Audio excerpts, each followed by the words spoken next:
Good evening. Welcome, welcome. Nice to see you all. These cold days. Well, for us in California, it's cold. Other people in other places don't think it's so cold, probably. I love this time of year. It just seems like everything slows down. I guess unless you're in retail, probably that's not slowing down there, but just a lot of things kind of slow down and get a little more quiet, maybe a little more cozy in some kind of way. So I'd like to start this evening with maybe just an imagination, which may not be too much of an imagination. Maybe it's something you can relate to, or some version of this you've experienced in your own life.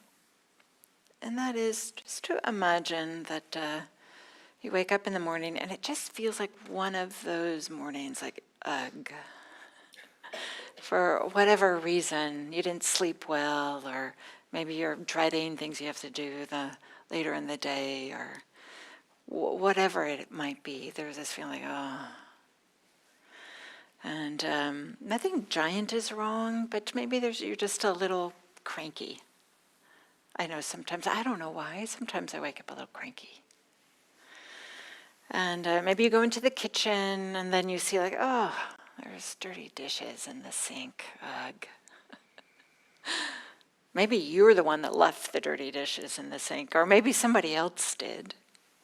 Or maybe you never have this experience, but maybe there's some version of this that you can relate to.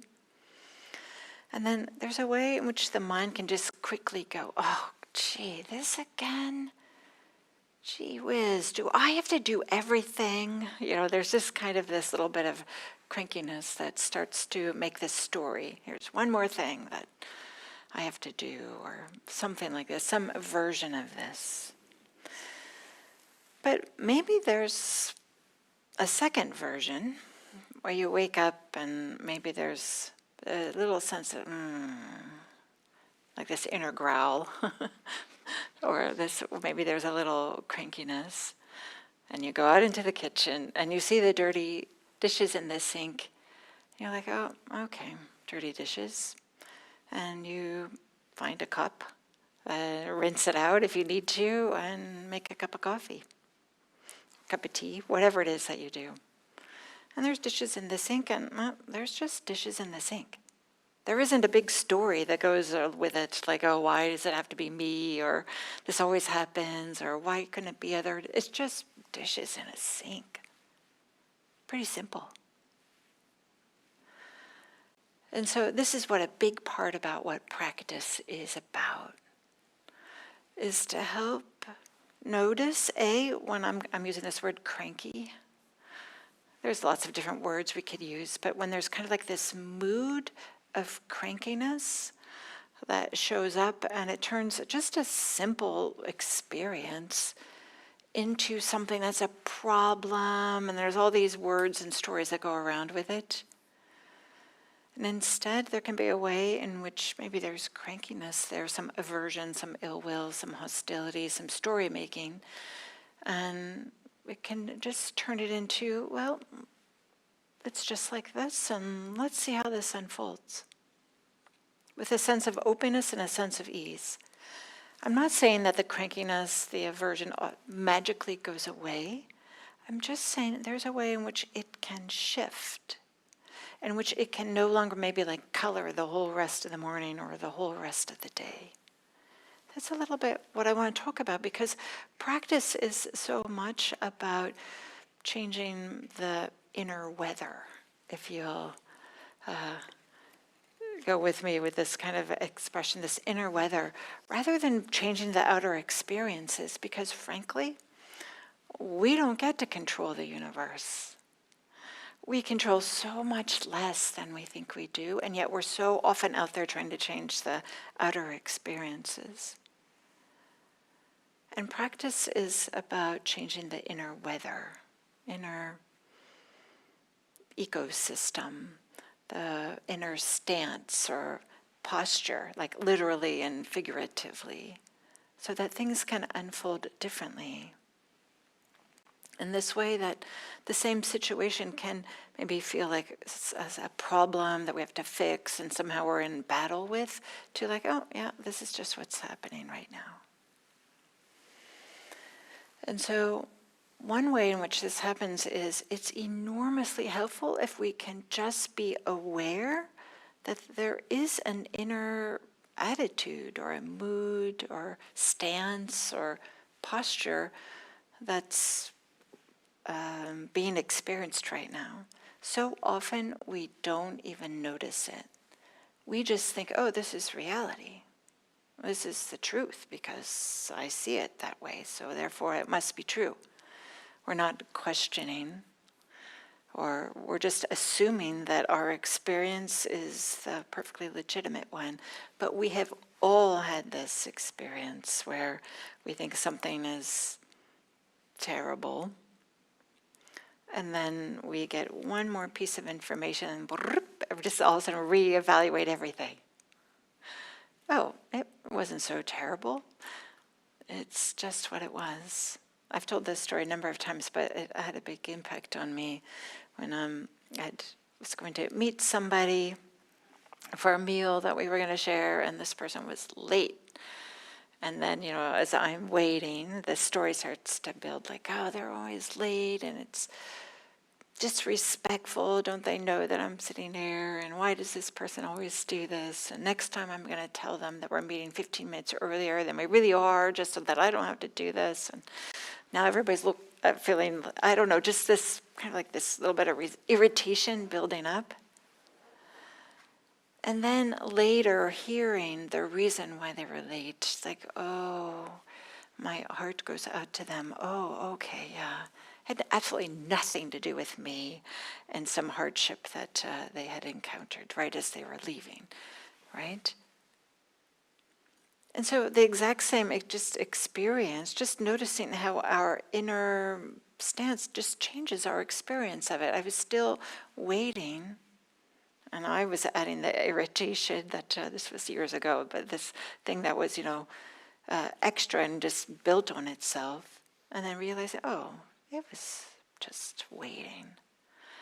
Now I don't mind waiting so much because, I don't know, just I think people are fascinating, and it's fun to kind of just be where other people are and see what's happening. And sometimes to see like this person that's sitting here, like, wow, look what's happening in the mind. Sometimes that can be interesting too. So, but meditation, part of the reason why we meditate is it helps this quieting down of the mind and the body. There's this kind of like slowing down, and then it becomes easier to see what is the attitude, what is this inner weather that's present. Sometimes we don't even see it. There's this way in which it's so easy to overlook because there's these subtle, we might even say attitudes, but in particular I want to point to aversions. This subtle way in which we're saying, no, no thank you, I don't want this. Make it be different. It should be different. It's amazing how often we are kind of like resisting what's actually happening. And in some ways this can be such a habit. There was this time when I spoke with a Dharma teacher, one that I didn't know well, but I was speaking with him and just for a short little bit, and he said something to me that really had an impact. He said, actually, we could just simplify practice to just stopping all the resistance. Just stopping all the resistance. It's amazing all the different ways that resistance shows up. And I'm not saying that we have to accept everything, be happy all the time. That's ridiculous. What I'm saying is there's a way in which we are just subtly saying no, no, no, no, no to experience. And then we are moving through the world from this place of no, as opposed to like, oh, yeah, this is uncomfortable. Let's see what's really happening here. Instead, the mind is so often going, it shouldn't be like this. There shouldn't be dishes in the sink. I shouldn't be having this experience, or something like this. So there's this way that just seeing an attitude, and I'm going to point to the attitude of aversion tonight, just helps to begin a process of change. There's this way in which we just say, oh yeah, aversion, resistance, hostility, ill will, disappointment, frustration, all these words, I'm kind of lumping them in together. There's a way that when we just see them, oh yeah, there's some resistance here, there's some frustration here. And that moment in which we are naming it, we are not lost in it. There's a little bit of separation from it. Otherwise, we're just moving from that place, from that location, from that attitude. But if we can start to see, oh yeah, here's some resistance, some aversion here, then there's a way in which this knowing of this allows something else to arise, allows something else to unfold, instead of just our usual reactivity. So first, knowing that there's some attitude, maybe an attitude of aversion present, and then can there be a not knowing? There's a knowing of an attitude of aversion, and then often when there's a knowing of like, oh, there's aversion here, and then I know what the next thing is going to be. This thing is going to be awful, and I'm going to be cranky all day, or I know there's this, when we have this like inner weather of, or oh no, not this again, there's a way in which we are often predicting the next moment. Maybe there's a way to armor ourselves or shield ourselves. We're like, oh, I know how this is going to turn out. And in order to not be disappointed, we're kind of already shielding ourselves. And so part of the practice is, can we go from, oh yeah, there's some aversion here, and just allow aversion to be there and to not slap onto the next moment, and I know how next thing is going to happen. But instead, can we release this overlay or this idea about what we think is going to happen, what's supposed to happen, what should happen, and instead just notice the aversion, it's here. And this allows something new to emerge, something new to unfold. Because chances are we have like habitually meet things with aversion, and then there's the habit, maybe there's aversion that has the sense of maybe some tightness or this constriction. But if we can just meet the aversion, then something different can show up without all the preconceived ideas. When we stop deciding in advance how it's going to go, then we give the moment a chance to go better. So first we recognize the attitude, and then we can experiment with a new one, with a new attitude. And I like to offer the idea of curiosity. Like, oh, how does aversion feel like? For me, I'm fine when I talk about it, I kind of go like this. I'm scrunching up, contracting, because that's how it feels. Feels like a bracing and armoring, and maybe the shoulders go up. But there's also this constriction. There's not so much of an openness or ease.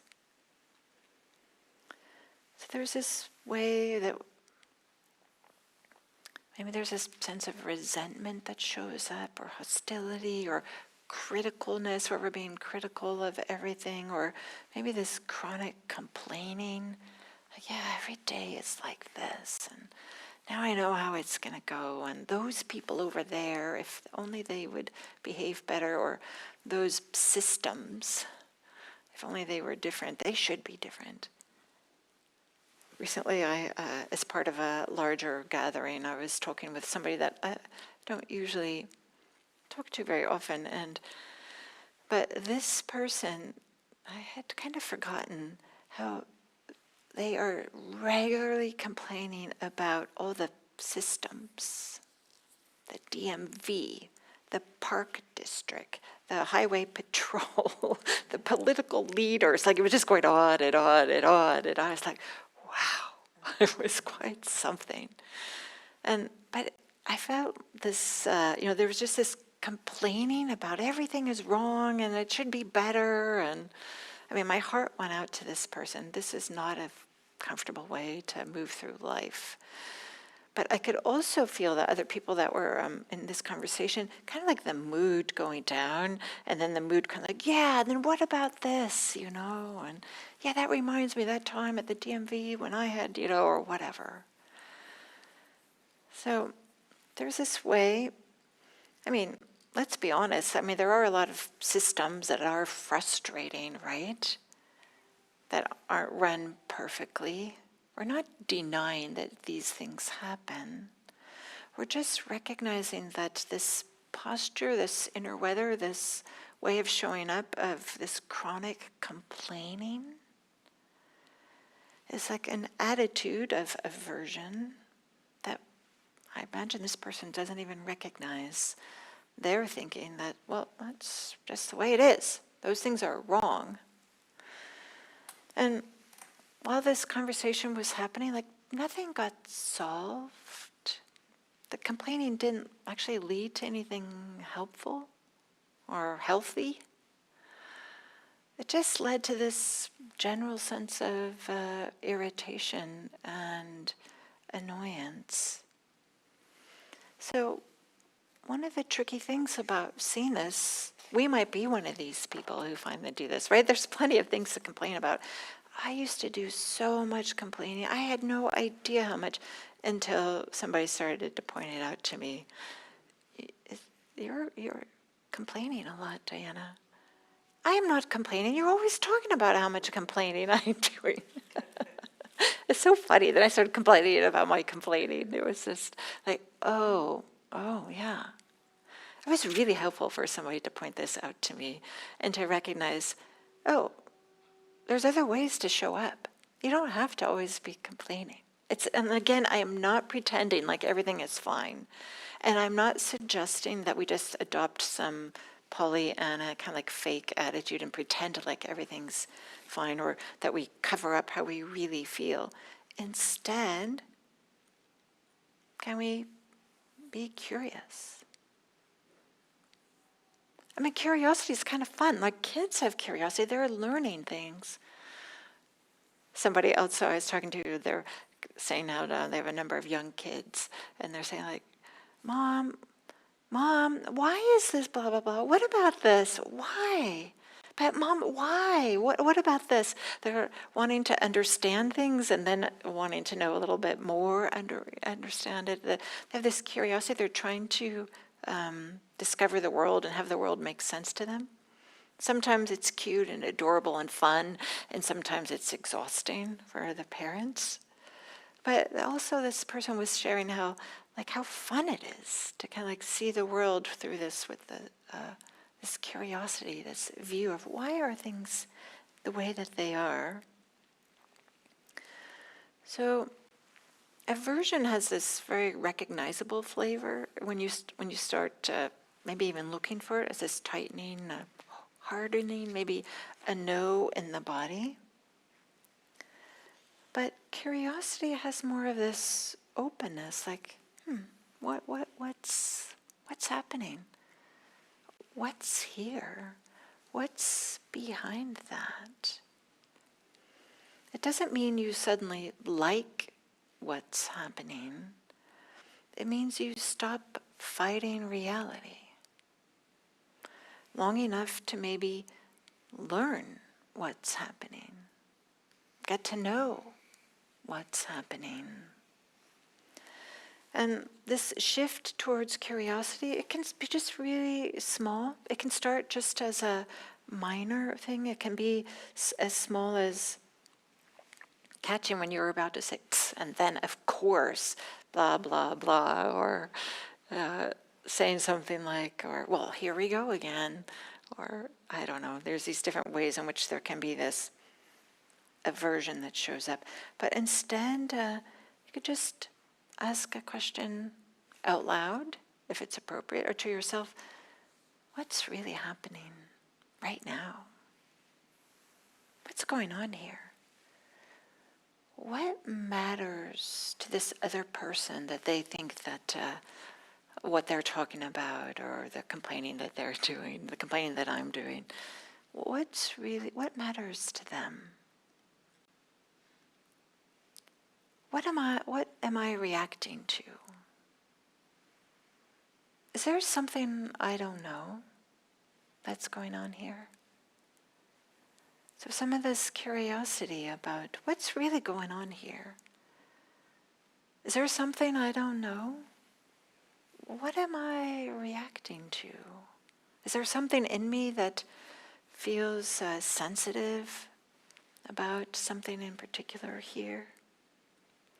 So in this way, curiosity feels like in the body, it feels like maybe a little bit more space, a little bit more openness, maybe not blissful, but just less clenched, less tight. Curiosity, maybe the breath becomes a little bit more easeful.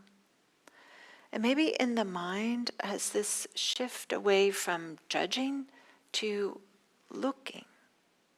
This shift from judging to looking. From I already know, I've already decided to, let's see what's going on here. So sometimes it feels like just this small softening, this maybe a willingness to pause. Maybe it feels like a bit of humility. Maybe I don't have the full picture. Maybe there's a little bit of this shift from some aversion towards curiosity can feel maybe a little more warmth in the heart, maybe a little more softness in the heart. And maybe the tone of the inner voice changes. Maybe aversion is saying, this is ridiculous. And curiosity is saying, that's interesting. Or maybe aversion is saying, they always ... fill in the blank. And curiosity is saying, I wonder what's behind that.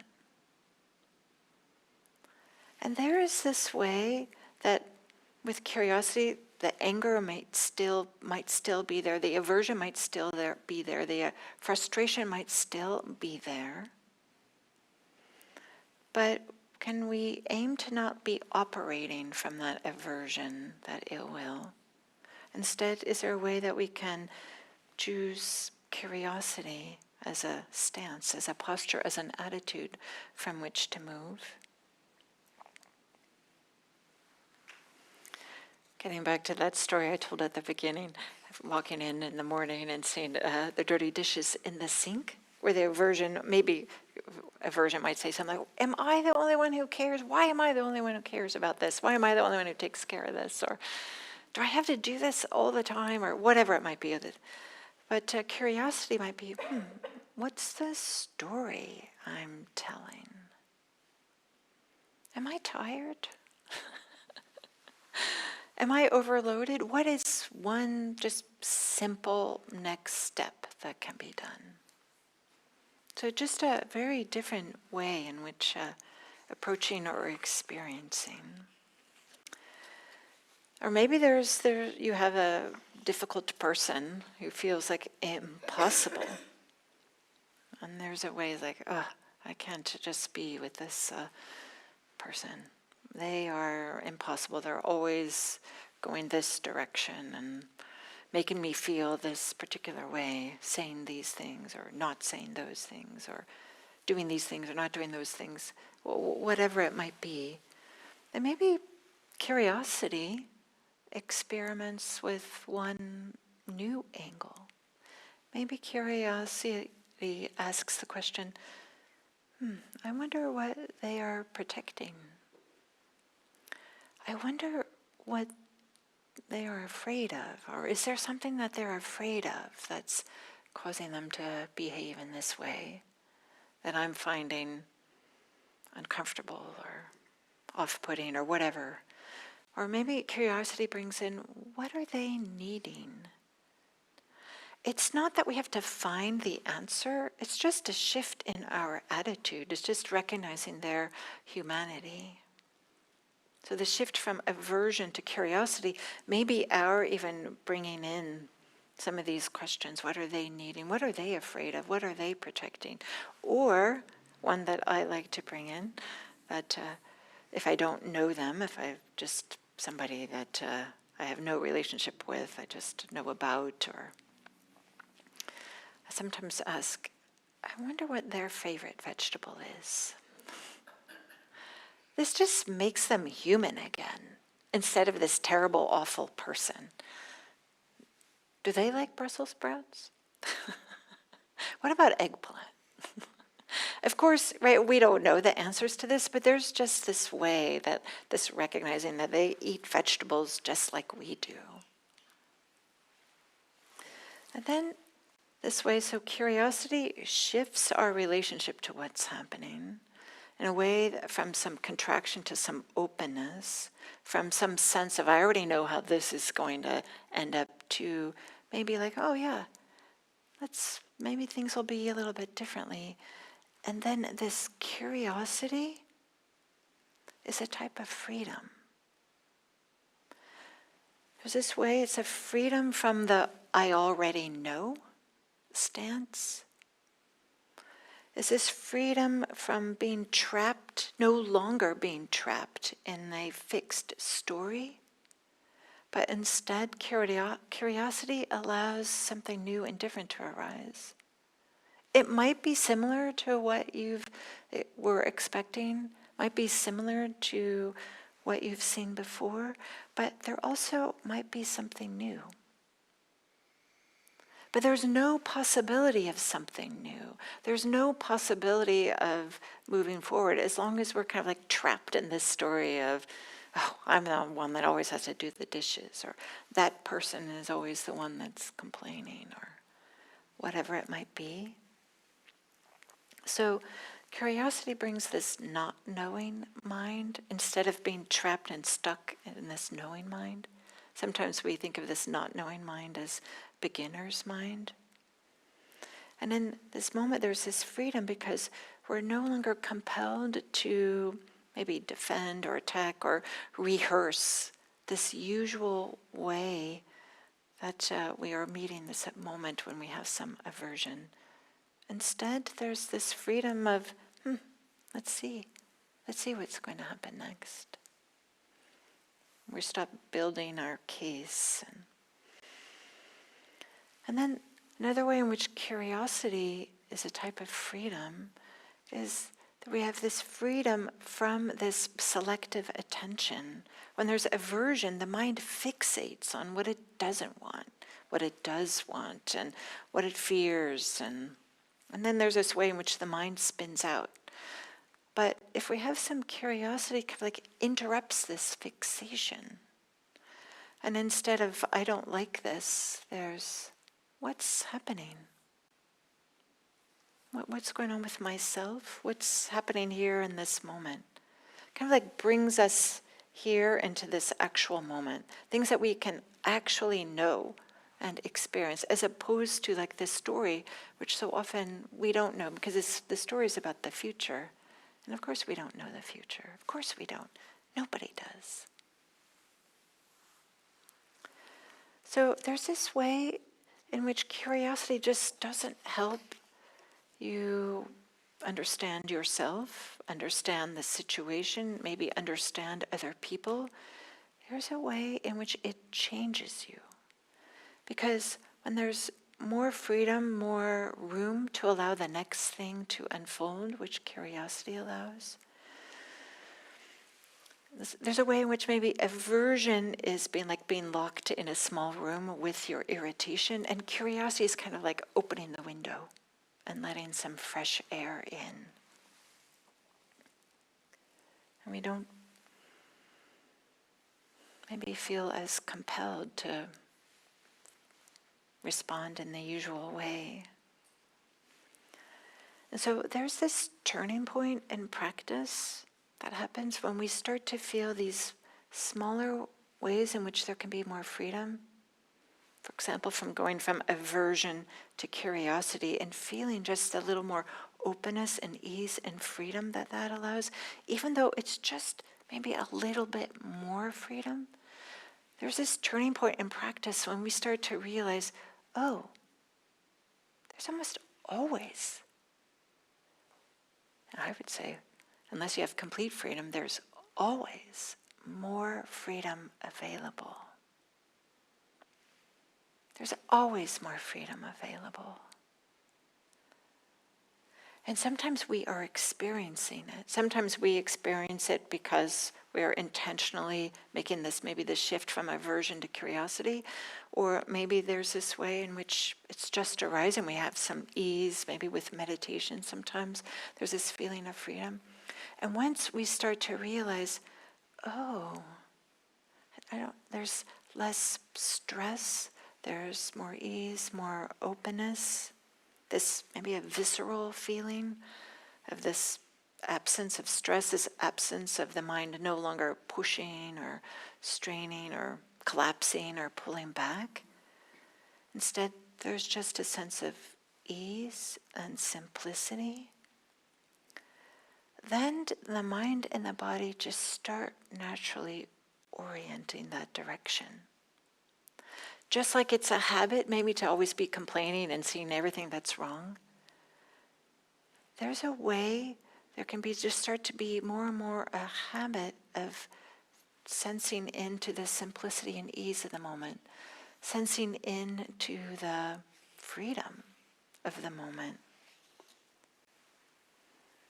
There's this way we can start just meeting what's here this moment without expectations, without overlaying how things should be, and instead just being with how they are.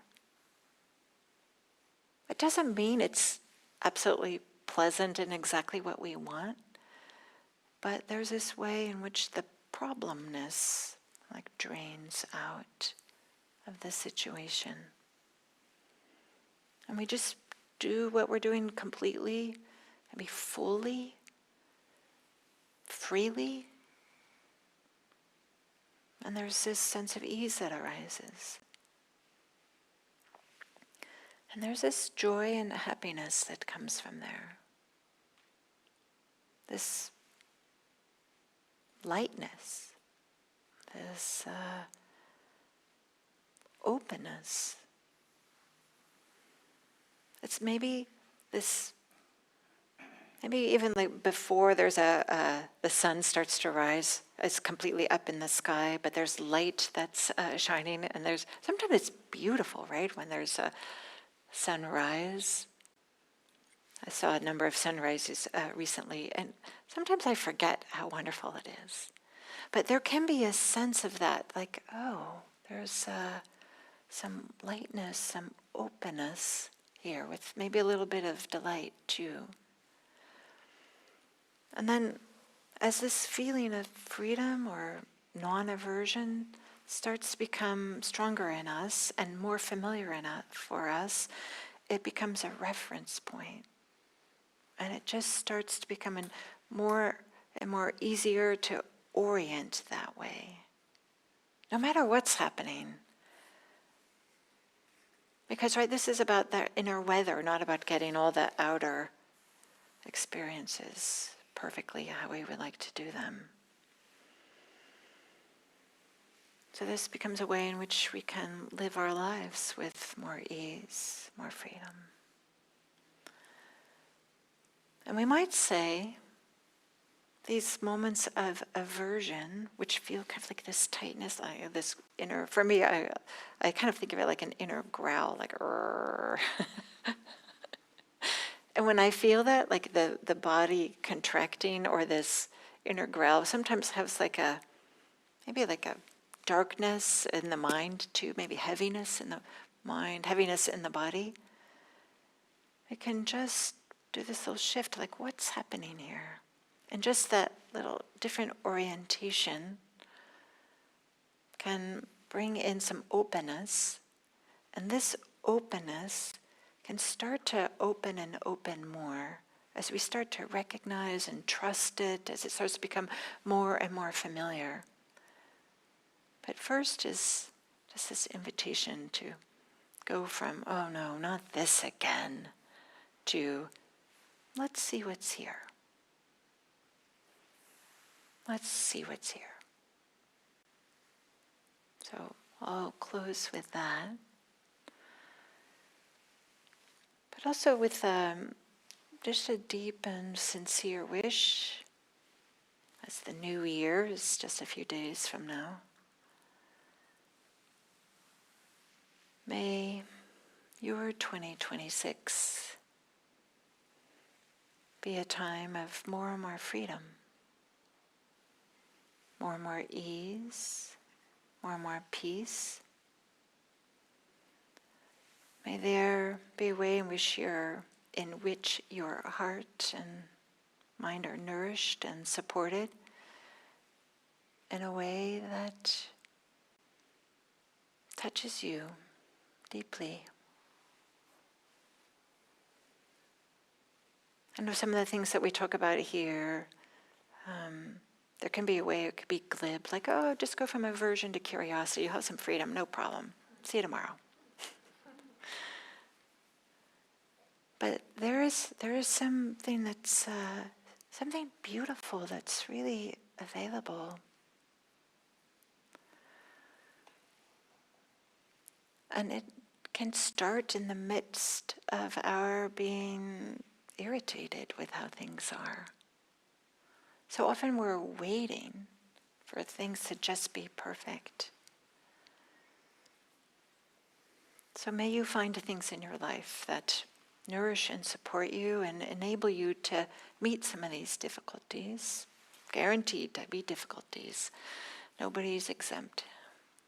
And can they be a support for more and more freedom and ease in your life? Thank you.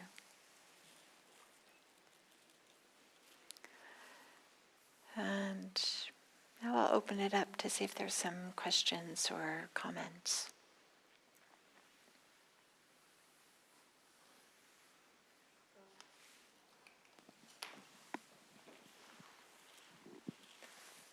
Thanks, Diana. When I was thinking about aversion, on Christmas Day, one of my brothers came into the room, and my old habits would be like, oh no.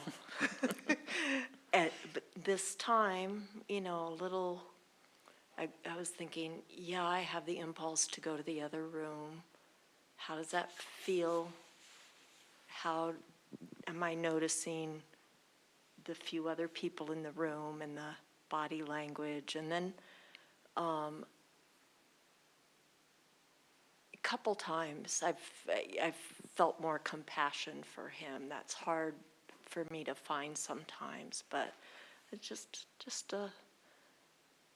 a little bit. And I am kind of interested to see, because, he's my brother, I've known him forever, how this goes on, how this continues in phone conversations with him. And I've always been trying to find ways, to be with it, but I'm kind of interested. And I did notice when I was feeling it in my body, the aversion, it was like, I want to get out of this room.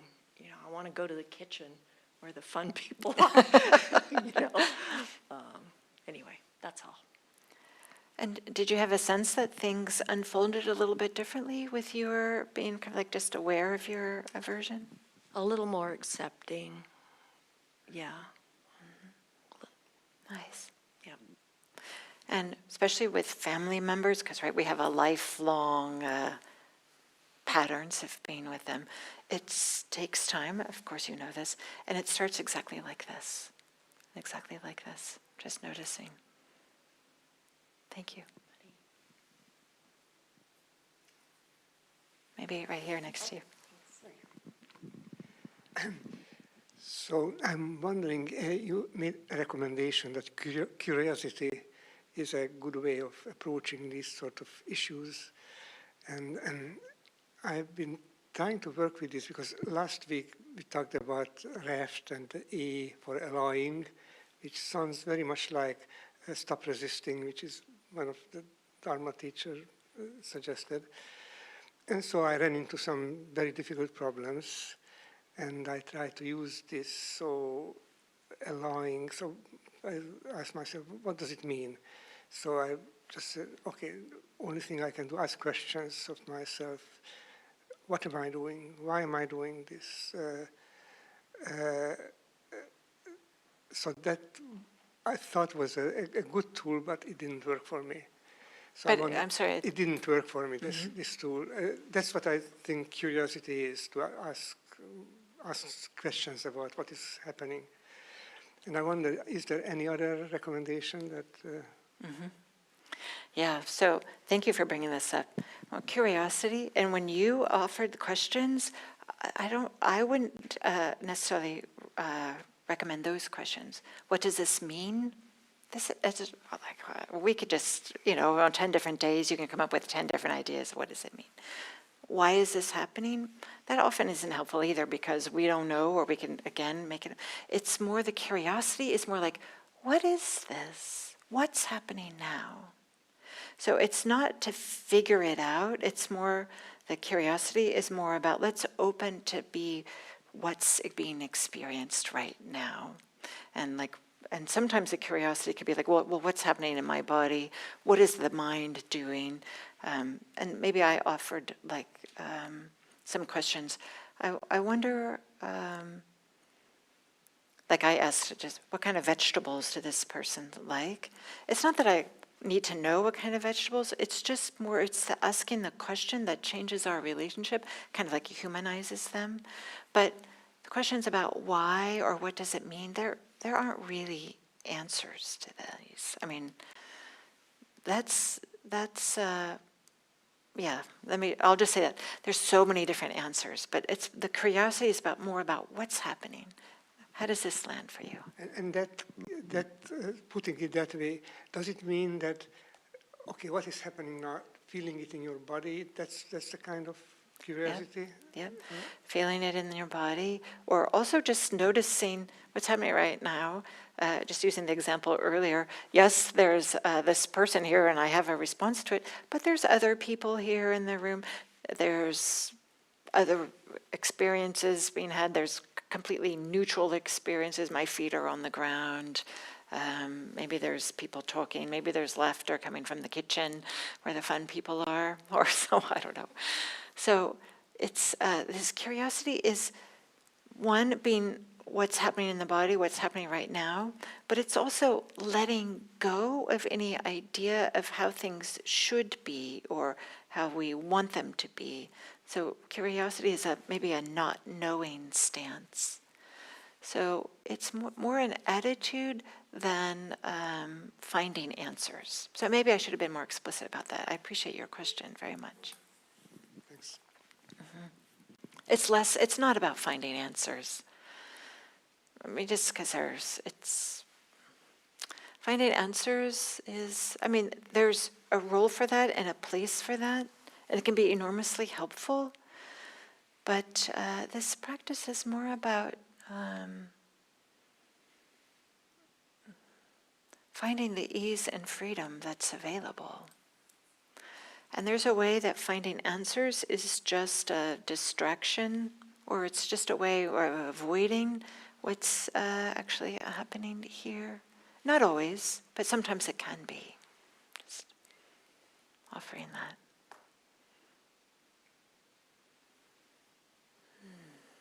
Okay, so thank you, and wishing you all a Happy New Year. And if you'd like, you're welcome to come up here and talk to me afterwards. Have a happy and safe New Year. And safe travels home, and a wonderful rest of the evening. Thank you.